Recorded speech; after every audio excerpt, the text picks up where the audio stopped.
to the Edifice of Trust podcast. The Edifice of Trust podcast is a thoughtful discussion of today's current events from the perspective of America's founding principles. Welcome. From heart-pumping music to head-thumping commentary. Apparently, in a fit of pique during the long flight back from Japan on Air Force One, and while enduring the nattering of top aide Stephen Miller, President Trump decided to impose tariffs on Mexico. Not because of the persistent trade deficit between these two countries, which presumably has been resolved by the USMCA trade pact. That's the new NAFTA for the acronymically impaired. No, he is imposing tariffs on Mexico as punishment for their inability to control Central American immigrants from trekking across their country in order to assail our unwalled open borders, pleading for refuge from their home countries, obviously agreeing with the opinion of Donald Trump regarding those countries. But this is a typical response often used by populists, guided not by principle or reason, but by the popular reactions to any policy or action. Populists go by the theory of whatever works. This is the same theory employed by President Obama, but on the other side of the spectrum. The policy or action that a populist takes does not have to actually solve anything. It only has to appeal to the base of the populist leader. It does not even have to have any relationship to the problem at hand, as is the case of the imposition of tariffs on Mexico. It doesn't matter that Democrats oppose this policy. It doesn't matter that most economists think that these tariffs are harmful to the economy. It doesn't even matter that many Republicans oppose this policy or that the president may not have the authority to impose these tariffs. That's because the Constitution gives Congress the power to, quote, lay and collect taxes, duties, imposts, and excises, in other words, tariffs, and also to, quote, regulate commerce with foreign nations. It only matters if the base approves. It doesn't matter that Mexico has little ability to stop the flood of immigrants crossing their country. We can't stop them from crossing into our country. What makes you think the Mexicans have any more power to stop them from crossing into their country? They have even less money than we have to hire border patrol officers and build barriers. They also may have laws that impede their ability to staunch the flow just as we do. They have less ability to incarcerate illegal border crossers than we do, and have just as many citizens protesting harsh treatment of these illegal immigrants. And all those drug dealers and gang members that President Trump wants to keep from crossing our borders? Keep in mind that the reason why drug dealers send so much cocaine, heroin, and fentanyl across the border is due to the insatiable appetite of Americans for these drugs. And also keep in mind that if we had a wall and were able to stop the flow of immigrants, that drug dealers would find new ways to get drugs to their ravenous customers. Unless that is another industry that President Trump wants to produce more in our country.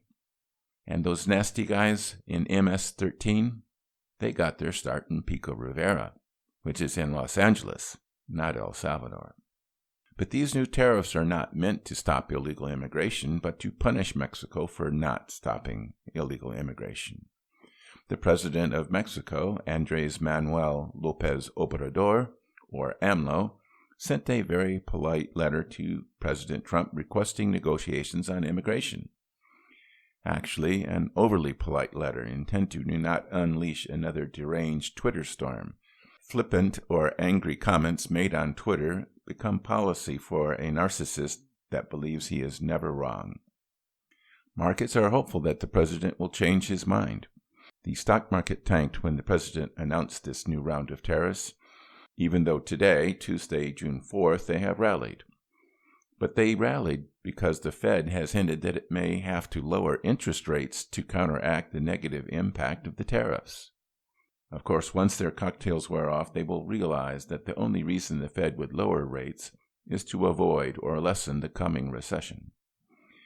The stock market, which did great in President Trump's first year in office, has been range-bound for over a year, twitching down at every Twitter storm. I don't know what President Trump wants the Mexicans to do about our immigration problem. Can they do more? Yes, probably. But like many of the problems we face, uncontrolled immigration is not easily solved. If a business deal fails, you shrug your shoulders and move on, often leaving investors hanging and lenders holding worthless paper. But the Mexicans have been our neighbors for over 200 years. They are not going away. Better to try and work with them to solve common problems than to threaten and insult them. And now for a brief message.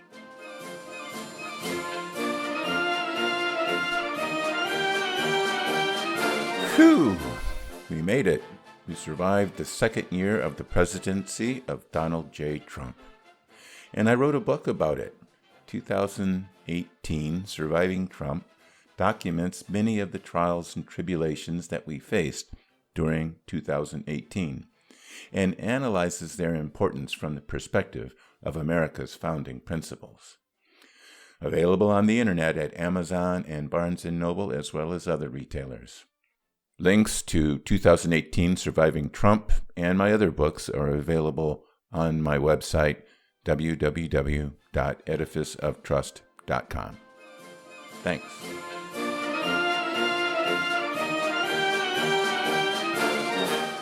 Welcome back. President Obama was a real fan of the whatever works philosophy.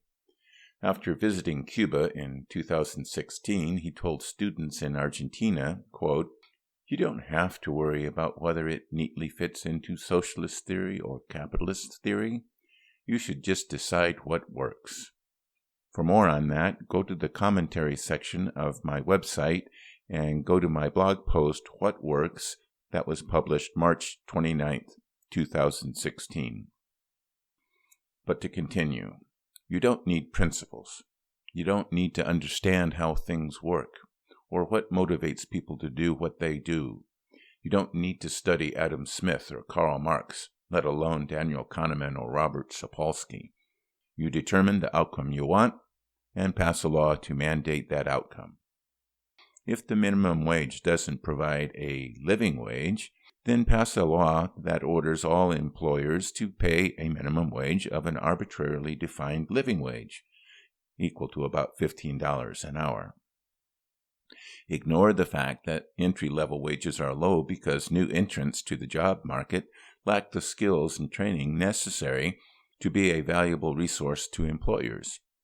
Ignore the fact that these low wages are not intended for adults with job skills and valuable experience. Ignore the fact that poor people earning the minimum wage lack the education and dedication to warrant pay above the minimum wage. While you're at it, ignore the fact that if poorly educated people cannot provide labor to the employer worth the arbitrarily set minimum wage, they will be unemployed poorly educated people with few prospects. If you think that rental housing is too expensive, then you can pass a rent control law to prevent rent increases and limit evictions, as was recently done in Oregon. Ignore the fact that rent control, like any other form of price control, does not work. Ignore the fact that if high prices increase supply, then restrictions on prices will reduce supply. Ignore the fact that a news article quoting politicos and community activists praising rent control in Oregon also lamented the housing shortage in the same article. Forget supply and demand. Just pass a law to get the outcome you want. President Trump and populist Republicans are not immune to the whatever works disease. If you can't get your administration or the Congress to address the issue of immigration, blame Mexico and impose tariffs on them until they stop the flood of immigrants arriving on our southern border. Ignore the fact that there are very few Mexicans in these hordes. Ignore the fact that the tariffs have nothing to do with immigration. They are just another weapon to be used to try and get your way. Ignore the fact that the tariffs will disrupt trade between our countries and cause as much pain for Americans as for Mexicans. Plus, you'll still have the hordes of people streaming over the border. Politicians of all stripes like What Works solutions. They are simple and easy to communicate to voters. The fact that they rarely work and often have harmful, unintended consequences are ignored. And besides, the failure and consequences occur later and are someone else's problem. Do not be fooled. Demand that your representatives support meaningful immigration legislation. Demand that your representatives provide the funding support to hire the Immigration and Border Patrol officials and to construct the facilities needed for the job, even if it includes some walls. Thank you for listening.